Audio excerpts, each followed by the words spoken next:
again welcome to yet another edition of the Shirlma Show. With us today is Alenne Menget. He's one of the finest in the entertainment industry today. He's a comedian, he's an actor, and he's also an entrepreneur, the owner of Ni's Kitchen and the founder of ATS.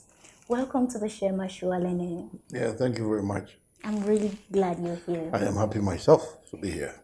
So Alenne, please introduce me to Alenne before his university days. I'm sure you must have done a lot of your homework there. Some fine little man that wanted to become Michael Jackson and thought he could learn patois when he saw Bob Marley sing.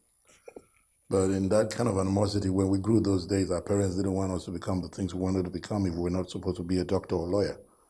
So I pushed through all that. Well, from a fantastic father with an open mind, by the time I was giving birth to my father was already an orator, a lecturer for literature, so I had the opportunity to learn English early enough and to play with words, and that's exactly the gift of the gab that finally is putting me through my game today. Wow. So very fond father, but very strict mother who had wanted me to become what she wanted me to become. Unfortunately, she likes what I am now. And rather unfortunately, my father, who wanted me to be what I am now, is not getting a lot of the fruits of who I am now. So we come from a very fun home. My father was a comedian. My father was an actor. My father was a literary person. He did the radio that I did too. He did drama. I was part of the PPA, Police Production Association, the first drama group in the Northwest, where he was part of it. And I used to do the less than teenage age roles in Macbeth and other books. Then I used to go help read plays on CRTV radio at that moment when we were there. So I had already known through a career I work on a gift of gab.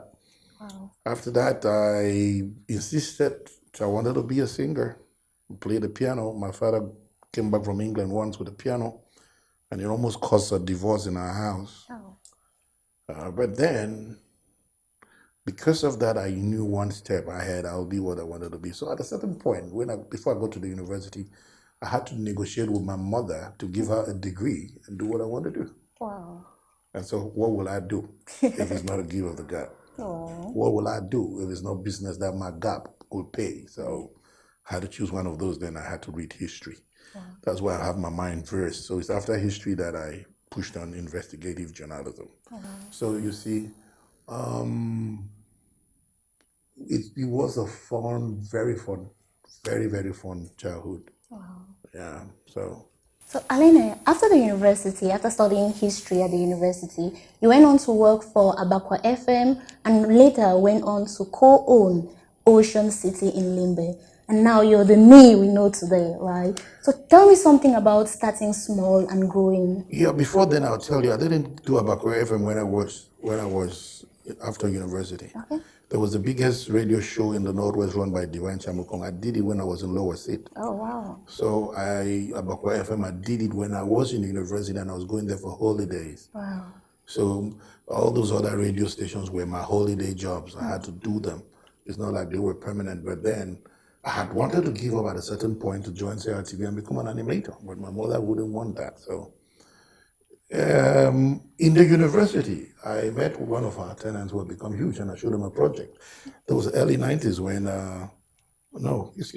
2000, when the liberalization of the private media had come to stay. So I had written a project, the Ocean City Radio. So I met with Switch House. We now did it with the Dashako, who is huge now. That's how we did the Ocean City Radio. Then after that, I had to do Ocean City Radio in Kumba. I went there and did Lakeside Radio there. Then I finally realized that I was more of a technician moving and installing radio stations. So I installed that one. I installed the radio station in Bongeda Rural Radio. And later on, I came to be editor-in-chief for Alaji Baba's TV, where I made an oath that I'd never be employed again. Then I'm part of the brain behind my media project. That was the last project I did in the media. And it's after that I cut it off. Tell me a little about the oath of never to be employed again. So what ignited that, or what? Well, we come from Alufti end in a society where people respect money no matter how bad that money is. I don't stand there. I don't play with my integrity. I know who I am. And so most of the times we've always had to get partners who are far richer than us, and they think that our knowledge are not payable. And so people respect more of money than integrity. So most of my bosses have been people who have had money, but I think I'm the king of the media, and you don't mess it up. So the truth is, I watched a South African movie where three boys started a studio. One brought the camera, one brought the gift, one brought the editing idea. So I thought those were the things we have to do. But at a certain point, you go and you are a partner to a very rich man that can kick you off at any moment, or they're looking for trouble. Even when your colleagues come, they can't respect you because they want to bootlick your boss. They want to gossip so that your boss should give them money. So at a certain point, and I think a lot of people will suffer from that, because at a certain point, I just thought I will not mix up on production. Because getting on production is simply negativity. Go there, people want to pull you on the chat. Just guess what? Somebody who doesn't have my experience in media, because he owns a TV or a radio, to come correct me on things I know I'm right, simply because some other person who knows he has money knows. So at a certain point, I needed a cool head. Wow. Yeah. So tell me about Sacramento. Will I be right to say Sacramento was one of your first movies? It is my first movie. It was your first movie, okay. So with Sacramento, you said you actually did it in order to, after criticizing the Nigerian movies. When I did the Lakeside Radio project, there was a day in the newsroom, like the manager of the radio, I had to tell the people there was a Nigerian in town, Emeka Egwegu, was in town with Chufoncha to do a movie in Kumba. And I told my journalists who were on internship that there will be a time when Cameroon will do better movies because we speak better English, we have a more diverse culture than Nigeria, and they should go out there and do a paper for the news on those Nigerians. So by the time I came back, I heard two of them talking, say, how I like for talk, how I like for mix and know. So when I heard that, I said, okay, let me go to the auditions. And when they had to prove a point, I was taken for the protagonist. And so that's how I got into movies, just like most of the other things. And the next day I was better than the Nigerians. Then now I think I'm the best in the world. What do you think about that? Okay, so talking about movies, right? You're not only into movies, but you also do documentaries. So which one is less stressful if you have all the resources available? I don't know. You're young, so I want to inspire you. When we started movies, we had a lot of people who wanted to do movies. Everybody who left school because of school fees or became strong-head or was driven wanted to be movies. It was where everybody met. So there was a lot of animosity, lots of quarrels, lots of borrowed ideas from Nigeria. They wanted to implement a Nigerian system in a bicultural environment like Cameroon. And I saw poverty coming. So I looked at the industry and I said, industry was going to make money in the next 25 years and I will not be poor for 25 years. So what will I do? As a journalist, I'll pick up experience. And what was causing the problems in the movies? You'd have some real great movie makers mixing up with some real bad movie makers. But the real bad movie makers are more on Facebook than the real great movie makers. And the real bad movie makers are the stars because they changed their addresses on Facebook. And the real good movie makers are not there because nobody was watching any movie. Everybody was making comments from pictures. And people do not want to face reality. So it was like more of this man passed this man, but nobody had the facts. Till today, you don't have the facts because you already watched the movie. So I didn't want to stay in that poverty. So today I have more than 250 documentaries. And when I look at them, I just smile because that's why I raised capital to be who I am today. That's why I raised capital to own my restaurants because everybody was diverted that way. And I remember I wrote a letter to the station, the director of CRTV, and I dropped a note there that I could do beautiful documentaries if he could listen to my DVD. And he listened to my DVD and called me. Wow. And they bought the first 26, bought the 40, and I decided, oh, if my stories are good, move around the world and sell them. Why do you want to sell them only here? Wow. And I have more than 70-something stories not sold because I left that particular department. I'm out of it. So tell me about the cemetery. You seem to know a lot about me. I'm grateful. Yeah, a lot of people were doing documentaries on political issues in Cameroon, and people were not doing documentaries. Till today, they are not doing documentaries. They were doing reports on ministers, on the budget. I wanted to do extraordinary reports on how people steal human parts, how Mami Wata was created, or how I wanted to do extraordinary stories that are myths in our society. So that's how I got to do the cemetery. And my investigations on the cemetery was to find out people were scared. I actually been looking for a ghost for a long time. So I've not seen one yet. We stayed in the cemetery for long days and the ghost didn't come out. So I diverted my mind to look for different things. So, but what do you really do to make people to be so likable? Let me put it that way. Well, the truth is this. You surprise me when you say I'm likable. I'm like any other person. Some people like me. The majority of people like me. But the people who get close to me sometimes envy me. Oh. And so don't you worry. There's some people who hate me. Now, what I know about me, which is likability, is the fact that I am huge. And when people get close to me, they expect to come and see a very huge person. But when they come, they realize that it's one of the simplest human beings they've met. And most of the very huge people I met in life are like that, so it's not my case. Now, there's a time to be a star, there's a time to be home. There's a time to talk to young people like you, and there's a time to complicate.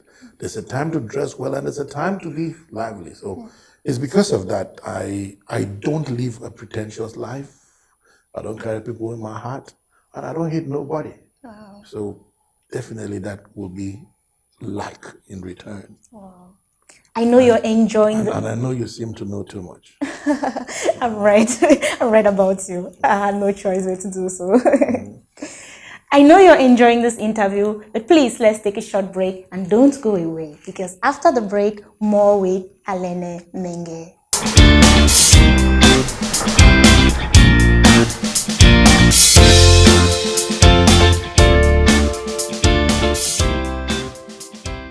If you're just joining us today on the Shirlma Show, we are here with one of Africa's finest, Alenne Menget, a comedian, an actor, and simply put, he's an entrepreneur.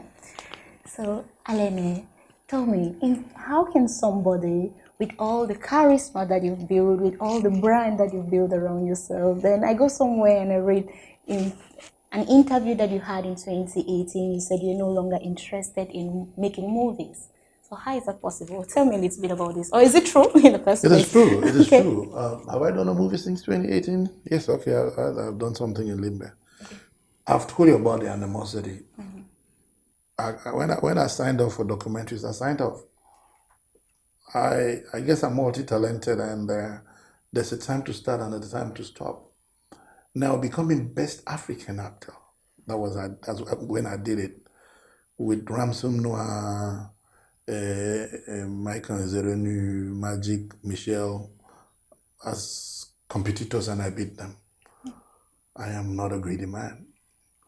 You got to allow other people to be best. Now, if I decided to stay and I finally go for another awards and fail, I didn't end like a great man. Now, that statement had to send a bell because there were lots of competition negatively to my person among the people of my industry. So I wanted to stop any competition. And not that I will never do a movie script, because after that I've done a movie in Puerto Rico. I've done a movie in Limbe. We're planning to shoot some, but I just don't want to be in the politics of movie. That's what I meant. Okay, I get I just don't want to be part of any association. I get that. I guess if there's a beautiful script you could give me, I read it. And if it's sweet, and if you don't have the money, I could help with it if I like a story to go out. It's just like a documentary you're saying. But not active participation, red carpet movements, no creation, backbiting, or standing up for movie. No. So what makes a sweet movie? A story, and everybody's got his mind. What is your mind is not my mind. I don't love those American movies where people come from a different planet because I don't believe the stories. But then I love real African stories because that's the way I have my only way. Stories that have not been told before, and most of those stories are in Africa. The Western world has finished all their stories until they don't have stories anymore. They're now looking for aliens to come and do the movies with them. But here I come from a country or a world, part of the world where we've not started shooting our stories and we're fighting. We've not talked about our weddings, our local traditional weddings. What Nigeria did was three methods: the church, the traditional doctor, and the church wins. But here we have a diverse culture of 280 something groups. Our independent story is not spoken or told. our intermarriage stories like that of the calm, where the woman will inherit not been told. I think we're very lazy because we have one of the best of all cultures, but we have this systematic method of training people to become teachers and getting through a NAM and looking to get taxes into your pocket. And that's what we adore instead of watching our real talent that's out there, and the rest of the world is making a lot of money from talent. So we come from a virgin ground. Look at our bilingual nature. We instead take it on the opposite side of it, whereas these are good stories we could build up. Look at this is the only country where you had 4 different Europeans coming to before independence: Portuguese, Germans, English, French. These are 4 different cultures that came to our government, came to join into the Doualas and our own cultures. We're using them. So my stories will come from there. You mentioned the fact that we are lazy, okay, but at the same time, you mentioned also in one of your interviews that we actually have very good actors and very good technicians, but that we lack marketing. So how do you... Yeah, if you have a handful, like if I mention there, or I should mention here, the movie industry needs 10 hardworking people. How many faces do you know in Nigeria? The rest that they work past. It's not up to 10. So we have those people. Okay. But there's a lot of friction amongst the situations there. But they are talented people in this country. So what do you think needs to be done to fix this?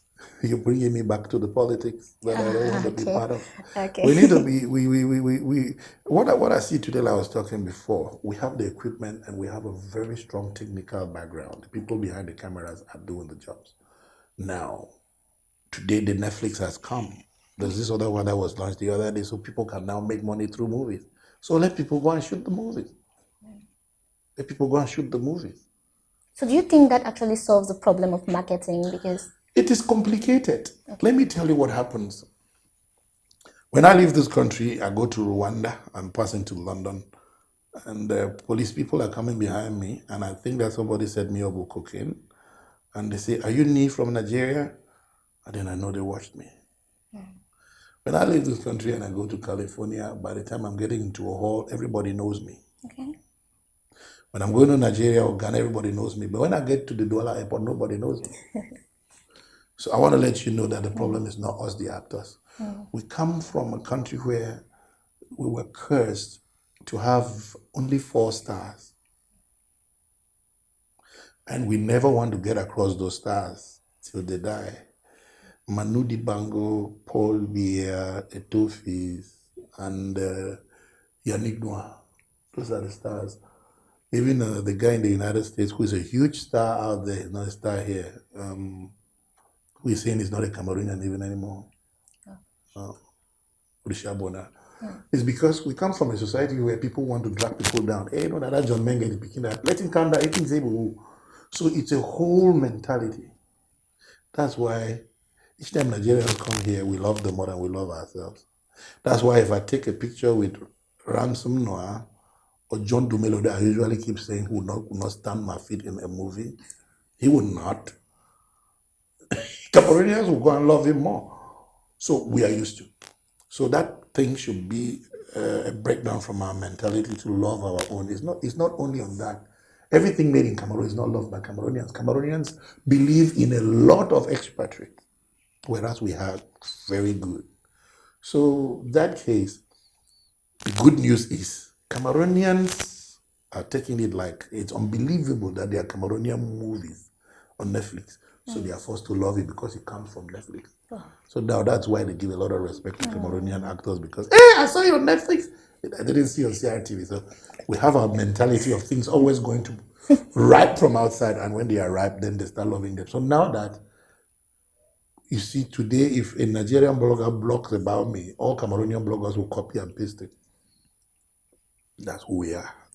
But it's not. I don't have the energy to change anything anymore. I get you. Well understood.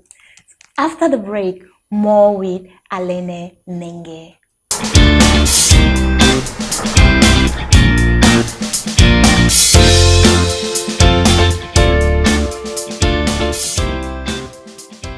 If you're just joining us today on the Shirlma Show, it means you've really missed a lot because we were in the presence and we are still in the presence of Alenne Menget.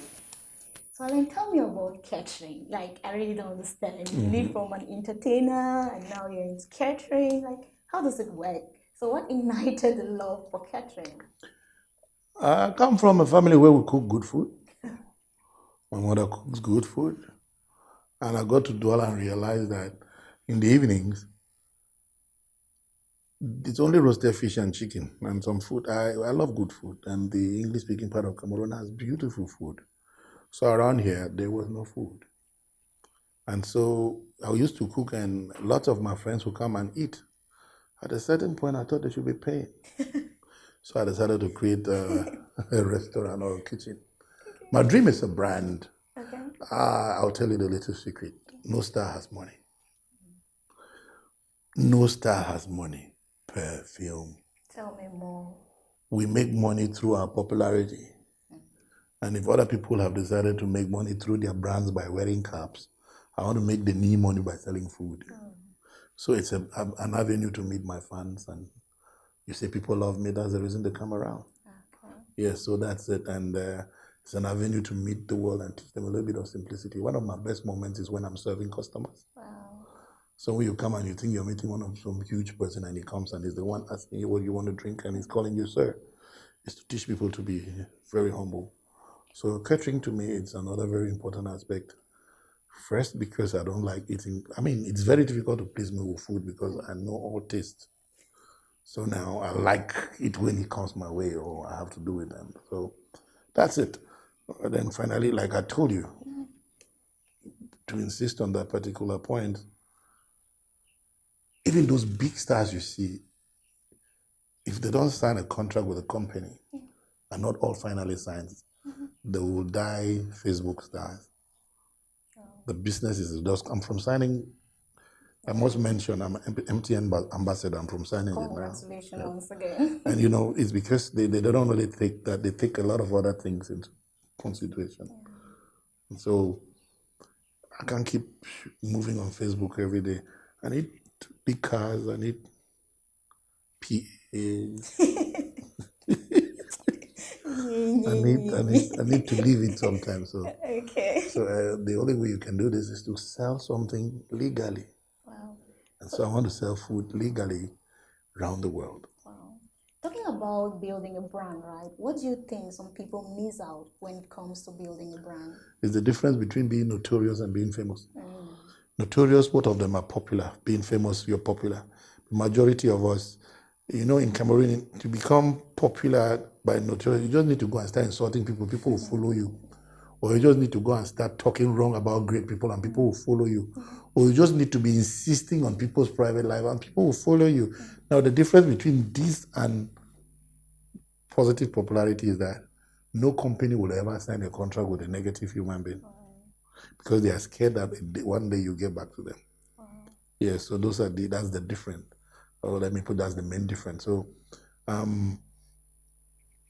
you need to be famous if you want to be famous, or you be notorious. Then some people have cut shots that they use. They realize that in entering the industry is difficult. They go and start sabotaging the huge stars. Then when they can start getting to that point where they are supposed to be stars, they turn around and start apologizing to us. But on the phone this time. But it's a whole mentality change thing. The amount of time you use negativity in your life is the same amount of time you shall use positivity to cover that negativity before you start going positive. So should we fix our bed? We're working in a world of arts, and the world of arts has spiritual connotations. The world of arts has direct talents that nobody knows where it's coming from. And so if this talent were given by God, there's guardians for that. And the only important thing to stay on is to be positive, to be famous, to do the good things. But it's a free world. If you want to hang on the bad things, keep hanging there. We love you. You have 350,000 views. Get along. And when man sleep for a bed, woke up before you know whether it's Sunday or not. So, if you had just 2 sentences to say to youths, what would that be? Well, you can be who you want to be, especially what you want to be is a positive thing. Let nobody stop you. But on the other hand, if you investigate and realize that you do not have the talents that you want to become, and you're just copying some other person, stop it. Because the worst thing that can cause you the biggest depression is to find yourself in something you do not know how to do well. So, but if you discover and something keeps telling you, and the world tells you you're smart in this, hang on it, do it. Don't push things to appreciate other people. So, to the Cameroonian youth in particular, you've got to be hardworking. We sit here, all we do is to criticize other people. Whereas the same other people were being given birth to exactly like the way you were given birth. No human being is born different. I don't have that belief that because somebody lives in the United States, he's bigger than or wiser than somebody. They're born all man the same. So you've got to work hard and tenacity and relentlessness and go-getting. That's huge. Thank you. So please, before we go, so let's just relax with some few questions, if you don't mind. Some few. Three? Yeah. Questions? 3 questions? Yes, please. Well, the unfortunate thing is, If you're not comfortable, I don't. There are some questions I don't answer. Yeah. Okay, the first one is: with 5 million in your account, will you pay for your son's scholarship or pay for your 110th bedridden grandmother's surgery? This whole thing in life, I've told you that there's no human being that is bigger than the other one. And in life, you work on mutual relationships. For me, I will take, even if it was too bad, I will take care of my grandmom. My case is worse because it's not only my grandmom. It could be somebody on the street. My child has to understand that he doesn't need that scholarship. He can go to other schools. Except you've not heard that I sit and tell people to go get me a mad woman from Bamenda and I send to the hospital, she gets well. That money could have been for my child too. So it's everywhere I do those things. Not to impress anybody, so it's not, you must have read about that. There's another question here. Can you share your password with your partner?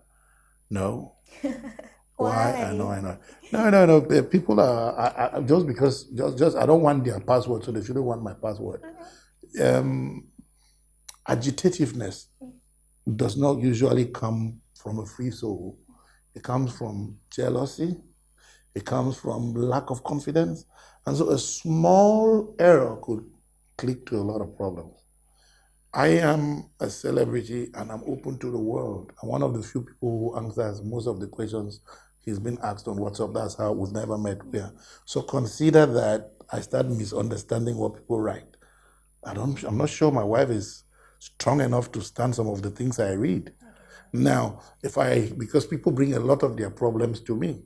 And if your woman realizes that at a certain point she didn't have the wig she wanted or the brand new hair because last week you spent 60,000 in some other child's operation, it becomes a problem. So take it out. That's what it's called password. It's my privacy. Just like you want the password of my bank account, take it, not the one of what will cause you problem because it will not cause me problems. What is the weirdest food combination you would like to try? Do you know this Nigerian comedian who eats? Who is that? He eats that's one of my favorite comedians. From the amount of food I've seen him eat, I don't think there's any weird food anymore. You understand? Yeah. Yeah, so that's it. But the weirdest I agree. Agree? I'm not seeing that's the only thing I'm not seeing myself eating. Oh. Okay. Yeah. You should try it then. Yeah, no. Although I hear today that the chop fufu pay. Your questions, We're hungry, don't bite. your questions are quite nice. I thought there would be some embarrassing questions. We don't want to embarrass you. Yeah, it couldn't have been better. Thank you so much for being here with us today. Indeed, we're honored. But please, how can people reach you? Because as you said, there's still some people who might really want to get to you. I have a position in my business. Okay. I am how do they call it? customer care manager. Okay. So that number you see on Facebook is mine. Okay. Wow. So I don't have anything to hide. I've had one number from university to today. That's amazing. One. So that number you see there, you're talking to me. Okay. Okay, so we're going to put the number on the screen. I hope you don't mind. No. If somebody wants, they should go They there. should go and get Yeah. it. Oh, okay, Putting on the that's- screen now, it's kind of another. It's hard. here. Okay. So I don't owe nobody, and Okay. so I try by every means. I'm in charge of customer care, so anybody can get to me at any time. And I love talking to some people who inspire me to a lot.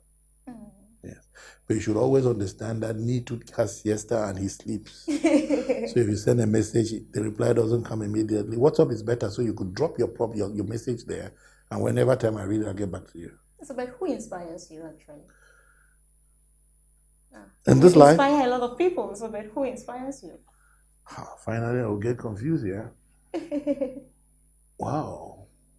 In Cameroon? Yes, maybe. Let's limit it to Cameroon then.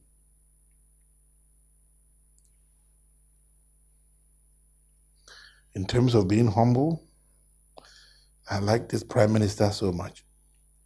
First of all, he was my friend before he became prime minister, and I know how humble he is.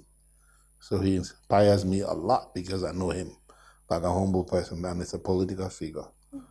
In the world, most of the huge stars I've met are very humble people. Yes.